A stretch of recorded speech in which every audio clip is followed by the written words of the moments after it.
ಓಂ ಶ್ರೀಮಾತ್ರೇ ನಮಃ. ನಿತ್ಯಭಕ್ತಿ ಕಾರ್ಯಕ್ರಮಕ್ಕೆ ಸುಸ್ವಾಗತವನ್ನು ಕೋರುತ್ತಾ ನೀತಿ ಕಥೆಗಳಿರ್ಬೋದು, ಪುರಾಣಗಳಿರ್ಬೋದು, ಇತಿಹಾಸದ ಒಂದು ವಿಶೇಷವಾದ ಕಥೆಗಳಿರ್ಬೋದು, ದೃಷ್ಟಾಂತ ಕಥೆಗಳಿರ್ಬೋದು, ಇವೆಲ್ಲವನ್ನೂ ಕೂಡ ಇತಿಹಾಸದಲ್ಲಿ ನಡೆದಿರ್ತಕ್ಕಂಥದ್ದು ಅಥವಾ ರಾಮಾಯಣ ಮಹಾಭಾರತ ಇರ್ಬೋದು, ಭಾಗವತ ಇರ್ಬೋದು, ಕಥೆಗಳಿರ್ಬೋದು, ಇವೆಲ್ಲವನ್ನೂ ಕೂಡ ನಮ್ಮ ಮಕ್ಕಳಿಗೆ ಕೇಳಿಸಿದಾಗ, ಕುಟುಂಬದಲ್ಲಿ ಹೇಳಿಕೊಂಡಾಗ, ಅವನ್ನೊಂದು ಸರಿ ಮೆಲುಕು ಹಾಕಿದಾಗ ಆ ವಾತಾವರಣ ಬಹಳ ಶುದ್ಧಿಯಾಗಿರುತ್ತೆ. ಬಹುಮುಖ್ಯವಾಗಿ ಗರ್ಭಿಣಿಯರು ನೀತಿ ಕಥೆಗಳನ್ನು ಅಥವಾ ದೃಷ್ಟಾಂತ ಕಥೆಗಳನ್ನು ಅಥವಾ ಆ ಒಂದು ಕಥೆಗಳಲ್ಲಿರ್ತಕ್ಕಂಥ ಸಾರವನ್ನು ಎಲ್ಲವನ್ನೂ ಕೂಡ ಗರ್ಭಿಣಿಯರು ತಿಳ್ಕೊಂಡಾಗ, ಗರ್ಭಿಣಿಯರು ನೋಡಿದಾಗ, ಗರ್ಭಿಣಿಯರು ಓದಿದಾಗ ಅದರ ಪ್ರಭಾವ ಆ ಶಿಶುವಿಗೆ, ಗರ್ಭದಲ್ಲಿರ್ತಕ್ಕಂಥ ಮಗುವಿಗೆ ಅದರ ಪ್ರಭಾವ ಬೀರುತ್ತೆ. ನಾವು ವೈಜ್ಞಾನಿಕವಾಗಿ ಅಥವಾ ನಾವೇನು ಹೇಳ್ತೀವಿ ಅದು ಹೆರಿಡಿಟ್ರಿ, ಅದು ಪೂರ್ವಿಕರು ಅಥವಾ ತಂದೆ ತಾಯಿಗಳ ಆ ಒಂದು ಗುಣಗಳು ಆ ಮಗುಗೆ ಬರುತ್ತೆ ಹೊರತು ಈ ಕಥೆಗಳು ಇವೆಲ್ಲ ಓದೋದ್ರಿಂದ ಬರುತ್ತಾ ಅಂದರೆ ಬರುತ್ತೆ.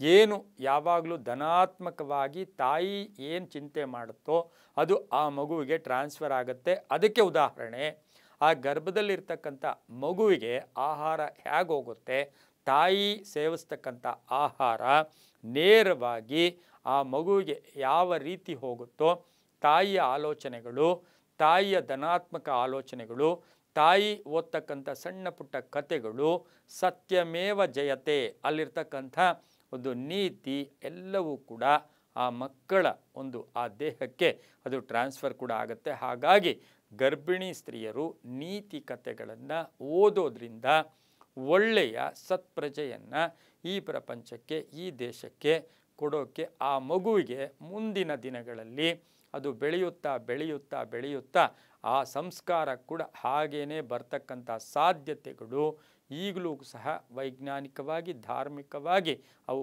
ಪ್ರೂವ್ ಆಗಿರ್ತಕ್ಕಂಥದ್ದು ಕೂಡ ಆಗಿರುತ್ತೆ. ಯಾಕೆಂದರೆ ತಾಯಿಯ ನಡೆ, ನುಡಿ, ಆಚಾರ, ಯಾಕೆಂದರೆ ನಾವು ಹೇಳ್ತೀವಿ ಆ ತಂದೆ ಕಡೆಯ ಮಗು, ಆ ಕುಟುಂಬದ ಮಗು ಹೆರಿಡಿಟ್ರಿ ಕ್ಯಾರೆಕ್ಟರ್ಸ್ ಬರುತ್ತೆ ಅಂತಕ್ಕಂಥದ್ದನ್ನು ಎಲ್ಲರೂ ತಕ್ಷಣ ಹೇಳ್ಬಿಡ್ತೀವಿ.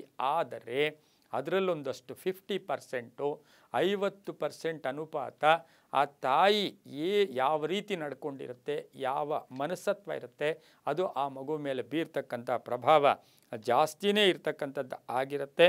ಅನುವಂಶೀಯ ಗುಣಗಳು ಒಂದು 50% ಆದರೆ 50% ಹಾಗಾಗಿನೇ ಗರ್ಭಿಣಿಯ ಹೆಂಗಸರು ಒಳ್ಳೆಯ ನೀತಿ ಕಥೆಗಳು ಮತ್ತು ಸದಾ ನಗುಮುಖದಿಂದ, ಒಳ್ಳೆಯ ಆಲೋಚನೆಗಳಿಂದ, ನಮಗೆ ಸಾಕಷ್ಟು ಸುತ್ತಲೂ ಕಷ್ಟ ಇದ್ದರೂ ಸಹ ಆ ಮಗು ಹೊಟ್ಟೆಯಲ್ಲಿರ್ತಕ್ಕಂಥ ಆ ಗರ್ಭದಲ್ಲಿರ್ತಕ್ಕಂಥ ಮಗು ಮುಂದೆ ಒಳ್ಳೆ ಸತ್ಪ್ರಜೆ ಆಗಬೇಕು, ದೇಶದ ಒಂದು ಒಳ್ಳೆಯ ಪ್ರಜೆ ಆಗಬೇಕು ಅಂತಕ್ಕಂಥ ಸದುದ್ದೇಶದಿಂದ ಒಳ್ಳೆಯ ಆಲೋಚನೆ, ಒಳ್ಳೆಯ ಚಿಂತನೆ, ಒಳ್ಳೆಯ ಆಹಾರ, ಒಳ್ಳೆಯ ಗಾಳಿ, ಒಳ್ಳೆಯ ಮನಸ್ಸು, ಒಳ್ಳೆಯ ಸಹಾಯ, ದಯೆ, ಕರುಣೆ ಇವೆಲ್ಲವನ್ನು ಕೂಡ ನಾವು ಆ ಗರ್ಭಿಣಿ ತಾಯಿ ಇಟ್ಕೊಂಡಿದ್ದೆ ಆದರೆ ಆ ಮಗುವಿಗೂ ಕೂಡ ಆ ದಯೆ, ಕರುಣೆ ಕೂಡ ಬರುತ್ತೆ.